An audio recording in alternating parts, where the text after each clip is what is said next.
دیکھیے اعوذ باللہ من الشیطان الرجیم بسم اللہ الرحمن الرحیم فوسوس لہما الشیطان لیبدی لہما ما وری عنہما من سوآتہما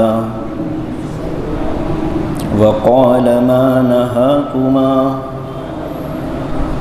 ربكما عن هذه الشجرة إلا أن تكونا ملكين أو تكونا من الخالدين وقاسمهما إني لكما لمن الناصحين فدلاهما بغرور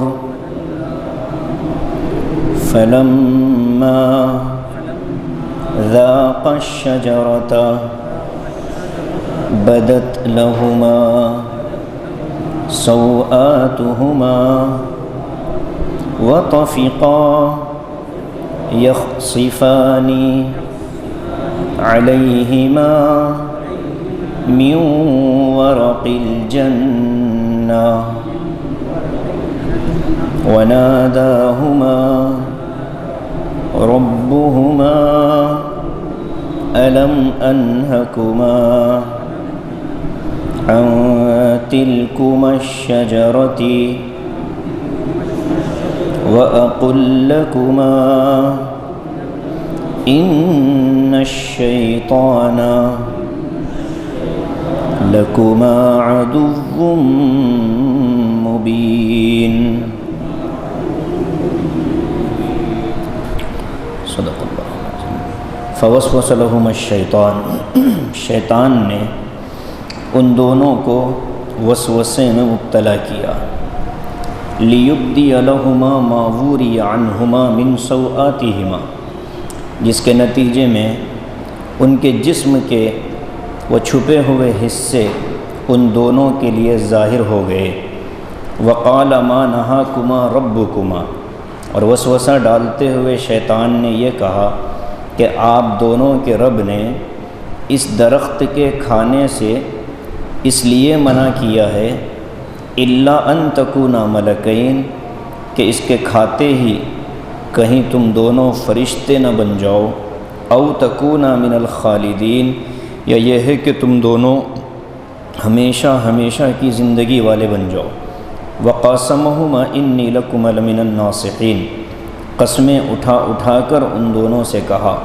کہ میں بے شک تم دونوں کے لیے بہت خیر خواہ ہوں فدلاہما بغرور شیطان نے ان دونوں کو دھوکے سے ان کے مقام سے نیچے لا لیا فلما ذاق الشجرۃ جب وہ دونوں آدم و حوا نے اس درخت کو چکھ لیا بدت لہما سوآتہما تو ان کے جسم کے پوشیدہ حصے ان دونوں کے لیے ظاہر ہو گئے وطفقا یخصفان علیہما من ورق الجنہ اور وہ ان جگہوں پر جنت کے پتوں کے ذریعے سے ڈھانکنے لگے وناداہما ربہما اس وقت ان کے رب نے آواز دے کر کہا الم انہکما عن تلکما الشجرہ کیا میں نے تم دونوں کو اس درخت کے پاس جانے سے منع نہیں کیا تھا وَأَقُلْ لَكُمَا إِنَّ الشَّيْطَانَ لَكُمَا عَدُوٌّ مُّبِينٌ اور میں نے تم دونوں سے یہ کہا تھا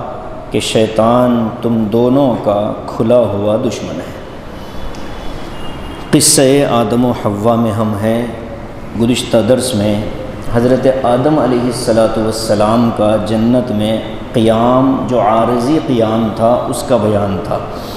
میں نے اس پر گفتگو کرتے ہوئے یہ عرض کیا تھا کہ اسکن کا جو لفظ ہے یہ خود بتلا رہا ہے کہ حضرت آدم علیہ السلام کو جنت میں جو سکونت پذیر کیا گیا وہ عارضی مدت کے لیے تھا، قیام کا لفظ نہیں تھا بلکہ سکونت کا لفظ تھا، اور سکونت ہی کہتے ہیں جو کچھ وقت کے لیے کہیں سکون کے لیے رک جائیں۔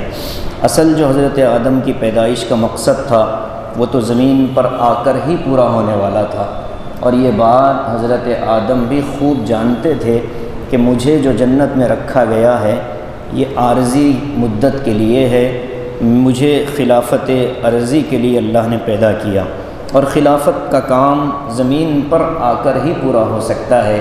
جیسے ہی جنت میں گئے حضرت آدم کے دل میں یہ خیال پیدا ہوا کہ کاش خلافت عرضی کے بجائے جنت ہی میں مجھے مستقل رہنے دے دیا جاتا۔ کیوں؟ اس لیے کہ ہم سب جانتے ہیں کہ جنت اللہ کی رضامندی کی ایک نشانی ہے۔ جنت میں اللہ کی ناراضگی نہیں ہے، وہ تو سارا رضامندی والا معاملہ، اور دنیا میں جب آئیں گے زمین پر تو ظاہر ہے کہ ایک سارے معاملات ہوں گے۔ تو حضرت آدم عاشق صادق تھے اللہ کے، جس کے نتیجے میں حضرت یہ چاہتے تھے کہ ہمیشہ کسی طرح جنت میں رہنا نصیب ہو جائے۔ ابلیس اور شیطان جو تھا وہ بھی، میں نے جیسا کہ گزشتہ عرض کیا کہ بعض مفسرین کے نزدیک وہ وہیں تھا، ابھی اس کو صرف بارگاہ خداوندی سے باہر نکالا گیا، آسمانوں سے ابھی اس کو زمین پر نہیں بھیجا گیا۔ اور بعض مفسرین یہ کہتے ہیں کہ وہ زمین پر بھیج دیا گیا تھا، لیکن اس کو اللہ نے اتنی طاقت دے رکھی تھی کہ وہ زمین ہی سے حضرت آدم و حوا کے دل پر تصرف کر سکے۔ یہاں اب شیطان نے وسوسہ ڈالا حضرت آدم و حوا کے دل میں۔ کیسے ڈالا؟ قرآن و حدیث خاموش ہے، البتہ بائبل کی جو کتابیں ہیں اس میں عیسائیوں نے یہودی روایتوں کے ذریعے سے کچھ قصے اپنے سے جمع کر لیے۔ جیسے کہا کہ سانپ تھا ایک، اس کے اندر شیطان گھس گیا اور پھر اس سانپ کے ذریعے سے حضرت حوا کو اس نے بہکایا۔ یہ جھوٹ ہے، اس قصے کی کوئی حقیقت نہیں۔ امام رازی رحمۃ اللہ علیہ نے القصۃ المشہورہ الرقیقہ یہ لفظ استعمال کیا، مطلب یہ ہے کہ انتہائی گھٹیا قصہ حضرت حوا کے بہکانے کے بارے میں آتا ہے۔ یہاں حضرت حوا پر یہودیوں نے الزام لگایا کہ حضرت آدم کو بہکایا نہیں بلکہ صرف حضرت حوا کو بہکایا تھا، اور حضرت حوا نے حضرت آدم کو مجبور کر دیا تھا۔ یہ الزام ہے اماں حوا پر۔ قرآن کے الفاظ آپ نے ترجمہ ابھی سنا، الفاظ قرآنی کیا کہتے ہیں؟ فوسوس لہما۔ عربی گرامر کے حساب سے اگر لہو آتا تو حضرت آدم مراد ہوتے، لہا آتا حضرت حوا مراد ہوتے، لہما آیا ہے دونوں مراد ہیں۔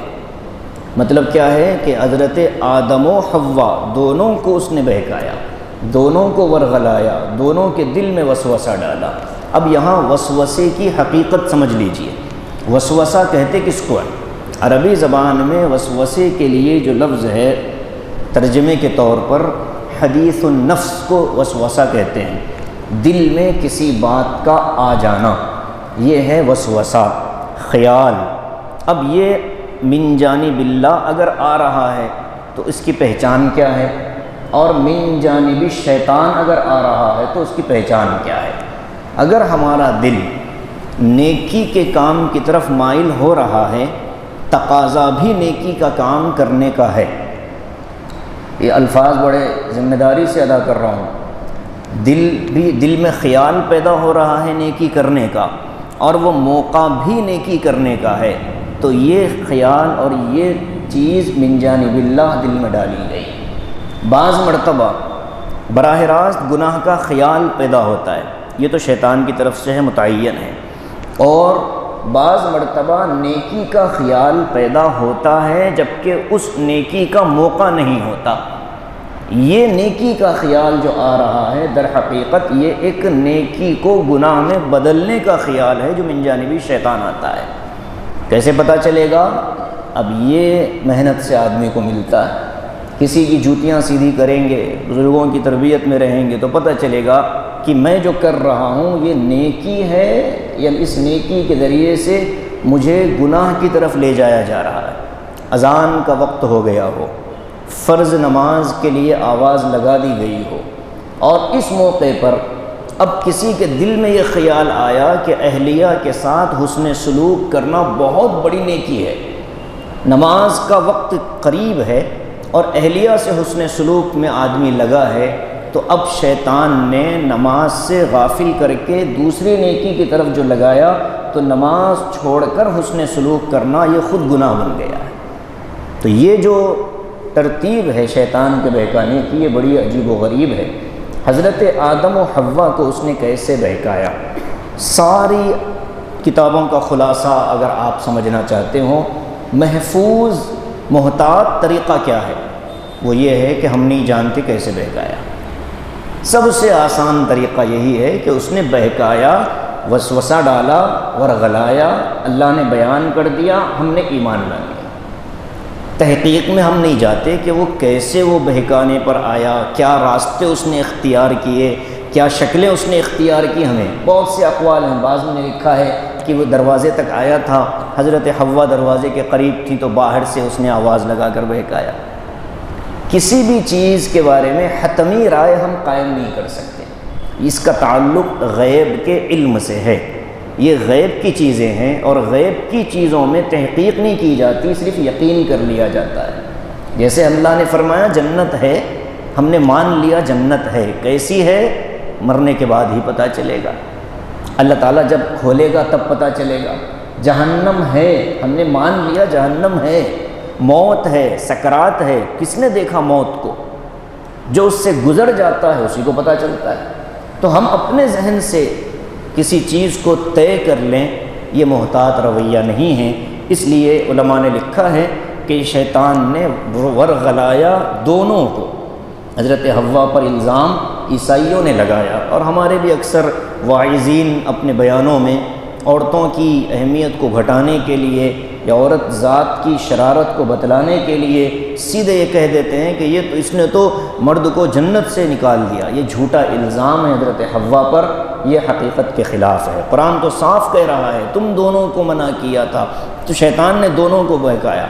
سب سے بڑا نقصان اس درخت کے کھانے کا کیا ہوا؟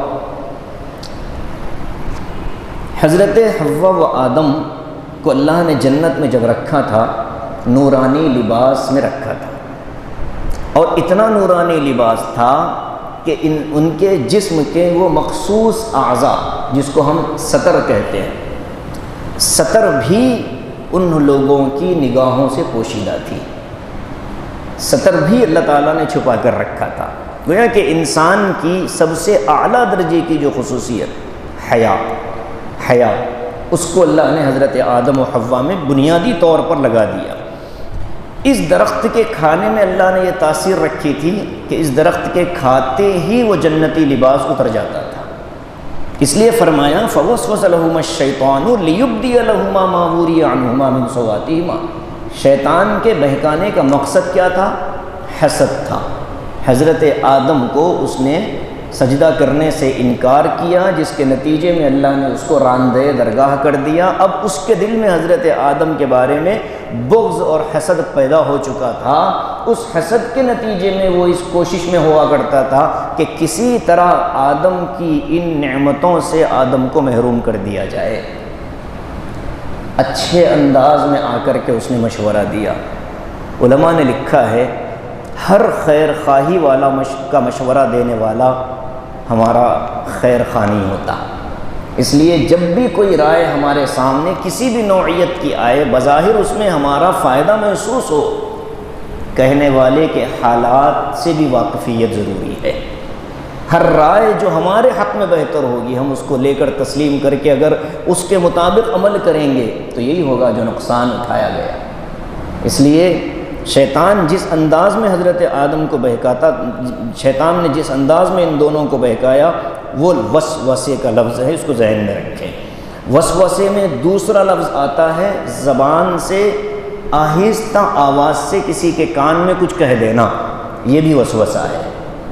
جیسے ہم نے کسی کو آہستہ سے کان میں بات کہہ دی، ایک شخص کا کمال ہمارے سامنے ظاہر ہو رہا ہے، ہم کسی کی دعوت میں چلے گئے، دلہے بیٹھے ہیں، دلہے صاحب، اور بڑے اکرام کے ساتھ لوگ ملاقات کر رہے ہیں، اب یہاں بیٹھ کر برابر والے کے کان میں ہم نے پھسا دیا کہ بھائی سب معلوم کتنے پانی میں تھے، کتنے لاکھ جوڑے کی رقم لی، اور یہاں مسکرا کر، یہ ہے وسوسہ۔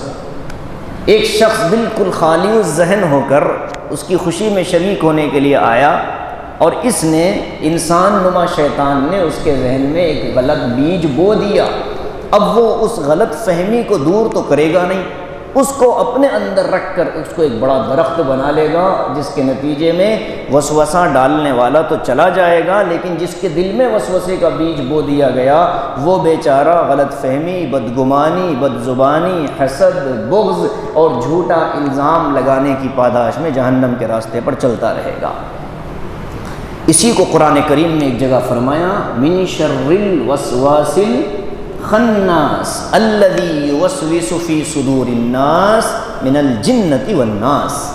دونوں کے اندر وسوسے ڈالنے والے، انسان نما شیطان جو انسانوں کے اندر ہیں وہ بھی وسوسہ ڈالتے ہیں، شیطان کا کام ہی وسوسہ ڈالنا ہے۔ اس لیے جو خیال ہمارے ذہن میں آئے اس خیال کو عمل میں لانے سے پہلے انسان کو پرکھ لینا چاہیے کہ اس کے پورا کرنے میں میرا دنیاوی نقصان، دینی نقصان پایا جاتا ہے یا نہیں پایا جاتا ہے، تو پھر ہم کو اس پر عمل کرنا ہے۔ اگر نقصان پایا جاتا ہے تو اس سے روک جانا ہے، اپنے آپ کو روک لینا چاہیے۔ صحابہ میں یہ مزاج بہت زیادہ تھا۔ حضرات صحابہ آقا کی خدمت میں آتے تھے اور کہتے تھے، یا رسول اللہ پوری رات عبادت کرنے کا من کرتا ہے، پوری زندگی عبادت کرنا چاہتے ہیں، آقا نے منع فرما دیا۔ اب اگر کوئی جاہل ہوتا تو وہ کیا کہتا کہ رے یہ تو بڑی عبادت سے منع کر رہے ہیں نبی علیہ السلام۔ نہیں، مزاج شریعت کو سمجھنا ضروری۔ ہم نے کسی عبادت کی کوئی فضیلت سن لی، اب اس کا مطلب یہ نہیں ہوتا کہ بس اب اس کے پیچھے پڑ جائے۔ شریعت کا مزاج، اللہ کے رسول کا مزاج کیا ہے، قرآن و سنت کا مزاج کیا ہے، اس کی واقفیت ہمارے لیے ضروری ہے۔ مزاج شریعت سے واقف ہوئے بغیر عمل ہمارا قابل قبول نہیں ہو سکتا۔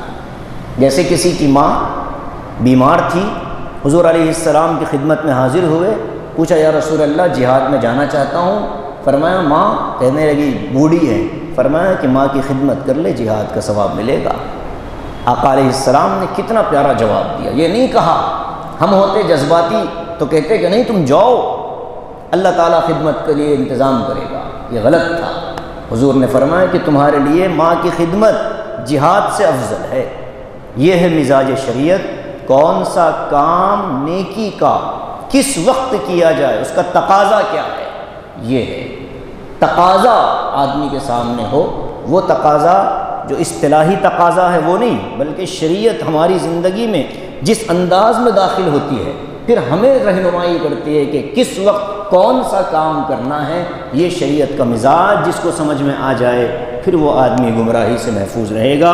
آگے اللہ تعالیٰ فرماتے ہیں، شیطان نے ایک جملہ یہ بھی کہا، وَقَالَ مَا نَهَاكُمَا رَبُّكُمَا عَنْ هَٰذِهِ الشَّجَرَةِ، شیطان نے، اللہ نے جو تمہیں اس درخت کے کھانے سے منع کیا اس کی دو وجوہات ہیں۔ پہلی وجہ یہ ہے کہ اس درخت کے کھاتے ہی تمہارے اندر فرشتوں جیسی صفات پیدا ہو جائیں گی۔ حضرت آدم علیہ السلام، اب آپ کے ذہن میں ایک سوال آنا چاہیے، انسان افضل تھا یا فرشتہ افضل تھا؟ آدم افضل تھے کہ فرشتے افضل تھے؟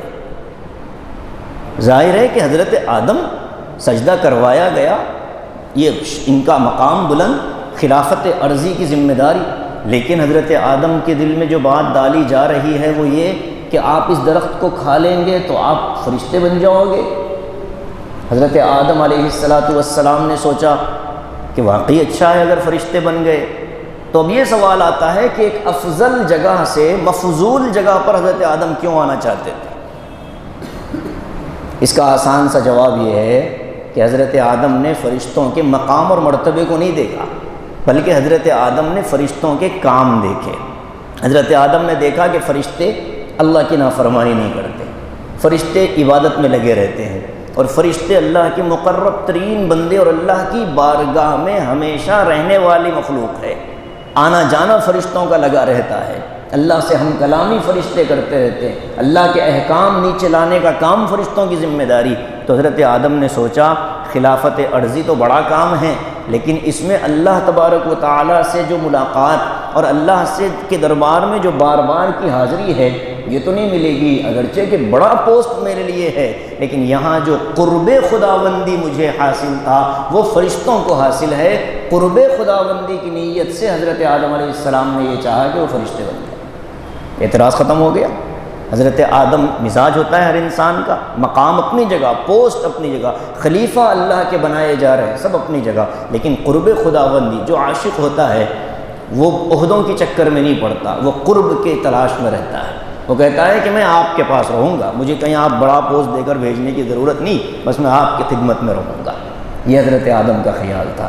دوسری بات شیطان نے کہی کہ اس درخت کے کھانے سے آپ ہمیشہ زندہ رہو گے قیامت تک۔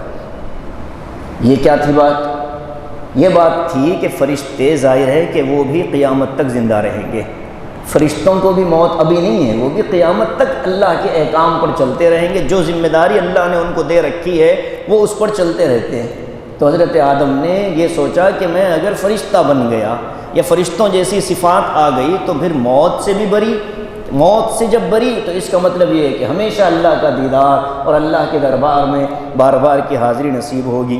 ان دونوں چیزوں کو شیطان نے سامنے رکھا، اتنا ہی نہیں بلکہ قسم کھائی، وقاسمہما، ان دونوں سے اس نے قسم کھا کھا کر یہ کہا، انی لکما من الناصحین، یقیناً میں تمہارا خیر خواہ ہوں، میں تمہارا خیر خواہ ہوں۔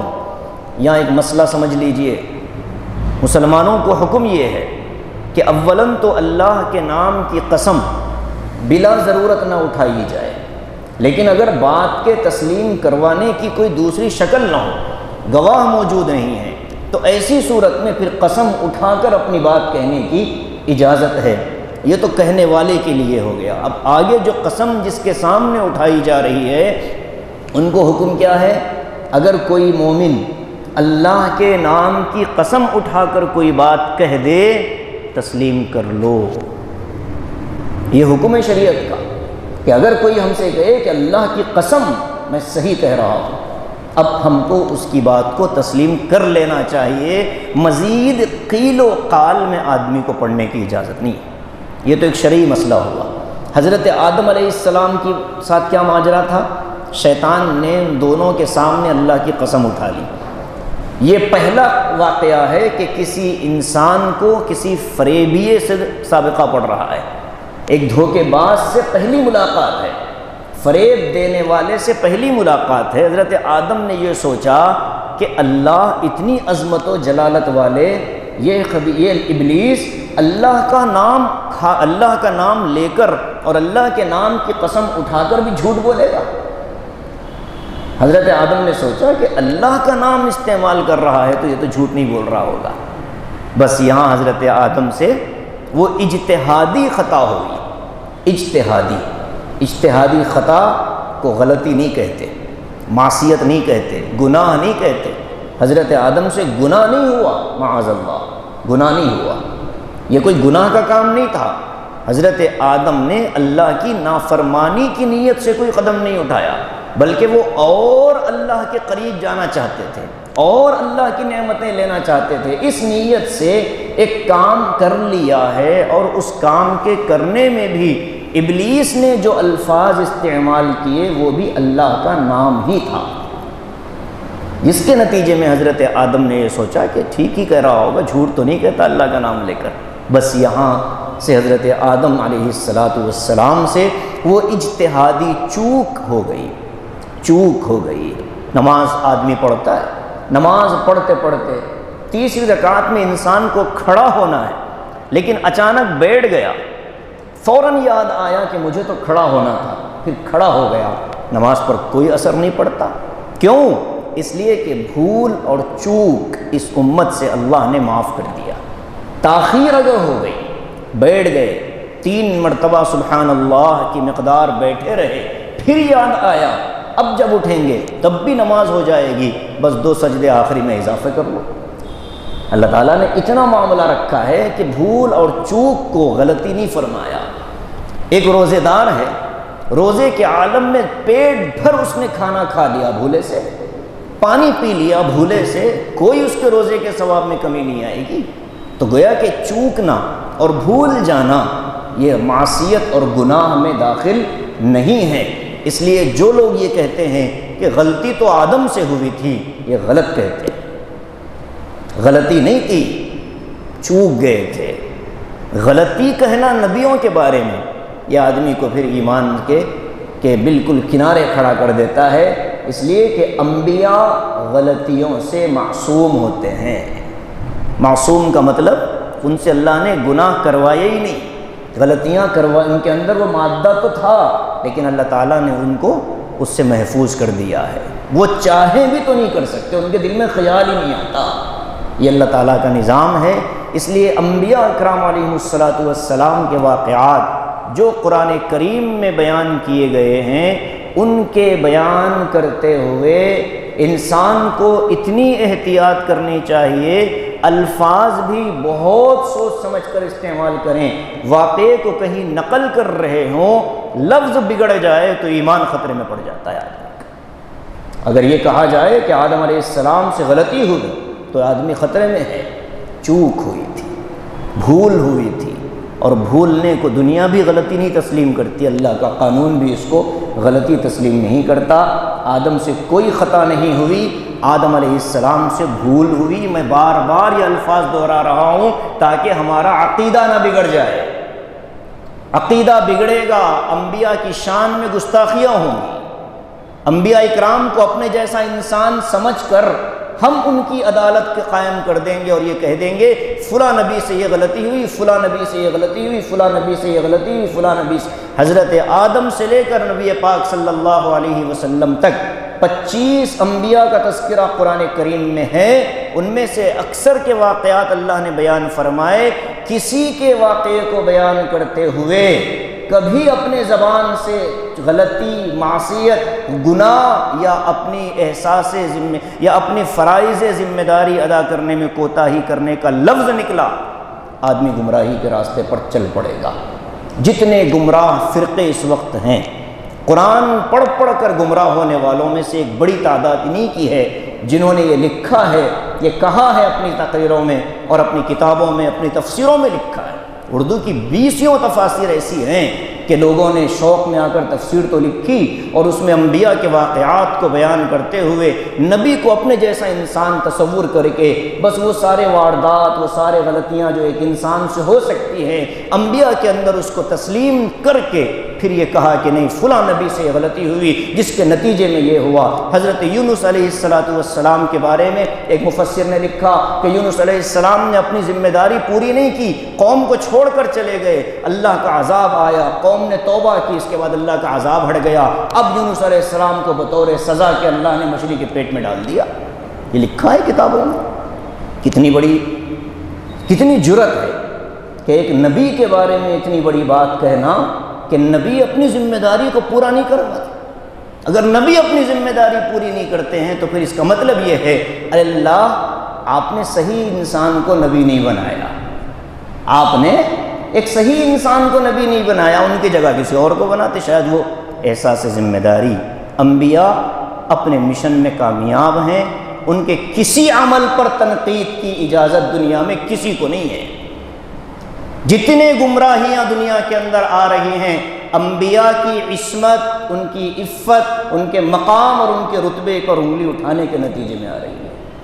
آدم علیہ السلام کا ہی واقعہ نہیں، حضرت ابراہیم علیہ السلام کے واقعات، حضرت موسیٰ علیہ السلام کے واقعات، حضرت یوسف علیہ السلام کے واقعات، حضرت یونس علیہ السلام کے واقعات، حضرت ایوب علیہ السلام، ان تمام انبیاء کے واقعات میں اس طرح کی چیزیں ہیں۔ لیکن انسان کا کمال اور اس کا علم یہ ہے کہ وہ اپنے بزرگوں کے نقش قدم کو چھوڑ کر ایک قدم نہ ہٹے۔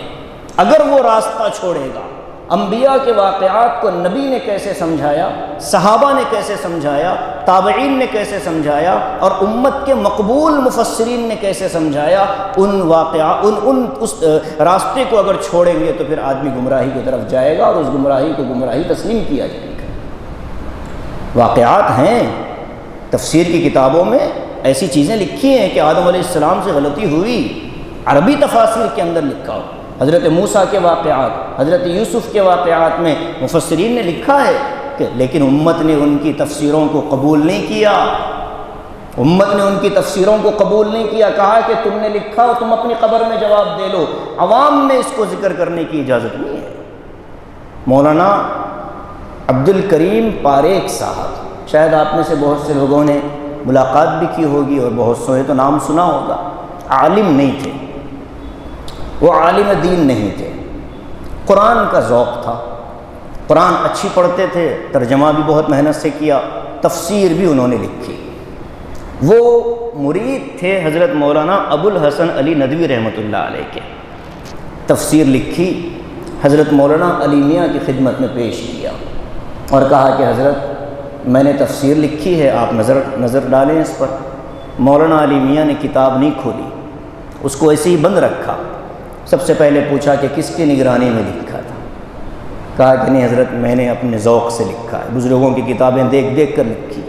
فرمایا کہ میں 30 علماء کو ذمہ داری دیتا ہوں کہ وہ تمہاری تفسیر کا جائزہ لیں، اگر وہ کہہ دیں کہ یہ معتبر ہے تو پھر میں اس پر تحریر لکھ دوں گا، اگر وہ کہہ دیں کہ یہ معتبر نہیں، حالانکہ اپنے مرید اور خلیفہ ہیں، لیکن قرآن اور قرآنی علوم ان چیزوں سے اور ان رشتہ داریوں سے بہت بلند ہے۔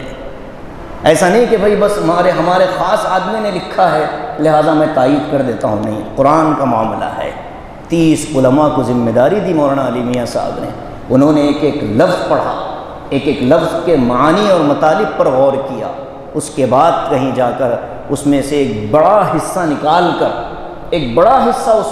کر اس میں پھر صحیح الفاظ، صحیح تعبیرات، صحیح معانی۔ دیکھیے واقعات بیان کرنے میں نیت بالکل صحیح ہو لیکن تعبیر غلط ہو، یہ بھی غلط ہے۔ تعبیر کا مطلب آپ کن الفاظ میں وہ واقعہ سناتے ہیں، نیت آپ کی صاف ہے، آپ کا اعتماد انبیاء پر بالکل صحیح، انبیاء کی عصمت کی ہم قائل ہیں، لیکن الفاظ اگر ہم غیر محتاط استعمال کرتے ہیں تو یہ بھی غلطی ہے۔ تعبیرات بھی بہت محتاط ہونی چاہیے۔ تو مولانا علی میاں نے ان تعبیرات کو تبدیل کروایا، پھر اس کے بعد اس تفسیر پر حضرت نے مقدمہ لکھا، کہا کہ میں نے اس کا چیدہ مطالعہ کیا، لیکن اس سے بیشتر میں نے معتبر علماء کو اس پر بٹھا کر اس کی جو غلطیاں تھیں اور جو چیزیں جو نامناسب تھیں ان کو ہٹوایا ہے۔ یہ ہوتی ہے شان اہل علم کی قرآن کے معاملے، ورنہ اسرائیلی روایات کتنی ہیں۔ حضرت آدم و حوا کے واقعے میں آپ خود دیکھیں کہ ہم بھی یہی سمجھتے تھے، بچپن سے سنتے آئے ہیں کہ حضرت حوا کو شیطان نے بہکایا، اور وہی لوگ سنا بھی رہے ہیں، جبکہ حقیقت اس کے برخلاف ہے۔ جب پڑھا گیا اس کو، ترجمہ جب پڑھا گیا تو سمجھ میں آتا ہے کہ نہیں کچھ اور گڑبڑ ہے۔ تو اسرائیلی روایات بہت زیادہ پائی جاتی ہیں۔ کتاب میں کسی واقعے کا لکھا جانا اس کے صحیح ہونے کی دلیل نہیں ہوتی جب تک کہ وہ ان معتبر ترین کتابوں کی فہرست میں نہیں آتا۔ یہاں کسی صاحب نے سوال بھی کیا تھا کہ یوسف علیہ السلام کے واقعے میں ان کا نکاح ہو گیا تھا زلیخا سے۔ میں نے کہا کہ غلط نہیں، میں نے کتاب میں پڑھا۔ میں نے کہا آپ نے غلط پڑھا ہے، کتاب میں موجود ہو جانا واقعے کے صحیح ہونے کے لیے کافی نہیں ہوتا، اس پر تحقیق ہوتی ہے، اس کی روایات کو جانچا جاتا ہے، پھر محدثین اور مفسرین نے اس کو کتنا قبول کیا وہ دیکھا جاتا ہے، تب کہیں جا کر یہ دین محفوظ شکل میں آج تک موجود ہے اور قیامت تک یہ ایسی ہی موجود رہے گا۔ وَقَاسَمَهُمَا إِنِّي لَكُمَا لَمِنَ النَّاصِحِينَ، اس نے قسم کھا کر کے یہ کہا کہ نہیں بلکہ میں تمہارا خیر خواہ ہوں۔ اس کو علماء کہتے ہیں کہ اچھی رائے دینے والا ہر آدمی ہمارا مخلص ہو یہ ضروری نہیں ہے، رائے دینے والے کے حالات بھی دیکھ لینے چاہیے، اس کا بیک گراؤنڈ بھی دیکھ لینا چاہیے، اور ماضی میں اس کا ہمارے ساتھ جو تجربہ رہا وہ بھی دیکھ لینا چاہیے، پھر کہیں جا کر اس رائے پر عمل کرنا نہ کرنا ہماری اپنی مرضی۔ فَضَلَّاهُمَا بِغُرُورٍ، شیطان نے ان دونوں کو دھوکے سے، غرور کہتے ہیں دھوکے کو، غرر کہتے ہیں دھوکے کو، شیطان نے ان دونوں کو دھوکے سے اپنے مقام سے نیچے کر دیا۔ وہ دھوکہ کیا تھا اللہ جانتا ہے، الفاظ تو اوپر بیان ہو گئے۔ وہ فلما ذاق الشجرہ، جب ان دونوں نے درخت کا پھل چکھ لیا، ایک جگہ قرآن میں آیا ہے وَأَكَلَا مِنْهَا، کھا لیا، یہاں آیا ہے چکھ لیا۔ اللہ کی مرضی ہے، جو چاہے لفظ استعمال کریں، لیکن چکھنے کو بھی کھانے سے تعبیر کیا جاتا ہے۔ صرف کھانا پیٹ بھر کر نہیں ہوتا، بلکہ ایک دانہ بھی اگر ہم نے کھایا، ایک پتا بھی اگر ہم نے کھایا، تو اس کو بھی بیان کرنے والے بھائی انہوں نے تو کھا لیا، یہ کہتے ہیں کہ انہوں نے صرف چکھا۔ ہم بھی کہتے ہیں کوئی مہمان آ جائے، تھوڑا سا کھانا کھائے ہمارے دسترخوان پر، تو ہم کہتے ہیں کہ بھائی یہ چکھنے کے لیے نہیں ہے، کھانے کے لیے رکھا ہے، جبکہ وہ بیچارہ کھا رہا ہے، تو تعبیر اپنی استعمال ہو جاتی ہے۔ تو فلما ذاق الشجرہ، جب ان دونوں نے درخت کو چکھ لیا، بدت لہما سوآتہما، ان دونوں کے پوشیدہ جو جسم کے حصے تھے وہ دونوں کے لیے کھل گئے، ایک دوسرے کی ستر ظاہر ہو گئی، جو جس جنت کا لباس تھا وہ ہٹ گیا۔ اب حضرت آدم کو تنبہ ہو گیا، احساس ہو گیا کہ کہیں نہ کہیں مجھ سے بھول ہو گئی ہے، جس کے نتیجے میں یہ نورانی جو جنت کا لباس تھا یہ مجھ سے اللہ نے ہٹا دیا۔ فوراً ایک انسان کی بنیادوں کے اندر اللہ نے اس حیا کو رکھا ہے، فوراً حضرت آدم و حوا نے جنت کے درختوں کے پتے لے لے کر اپنے سطر کو ڈھانکنا شروع کیا۔ وَتَفِقَا يَخْصِفَانِ عَلَيْهِمَا مِنْ وَرَقِ الْجَنَّةِ، جنت کے درختوں کے پتے، ورق کہتے ہیں پتے کو، جنت کے درختوں کے پتوں کو لے کر اپنے آپ کو ڈھانکنا شروع کر دیا۔ یہیں سے حضرت آدم کو لگا کہ رب ناراض ہو چکا ہے، مجھ سے کچھ غلطی ہو چکی، مجھ سے کچھ خطا ہو گئی۔ اب جیسے ہی یہ ہوا، فرماتے ہیں وَنَادَاهُمَا رَبُّهُمَا أَلَمْ أَنْهَكُمَا، اب رب ذوالجلال نے آواز لگائی، اے آدم و حوا، کیا میں نے تم کو منع نہیں کیا تھا؟ أَلَمْ أَنْهَكُمَا، کیا میں نے تم کو منع نہیں کیا تھا؟ عَنْ تِلْكُمَا الشَّجَرَةِ، تو کہ تم دونوں اس درخت کے قریب نہ جاؤ۔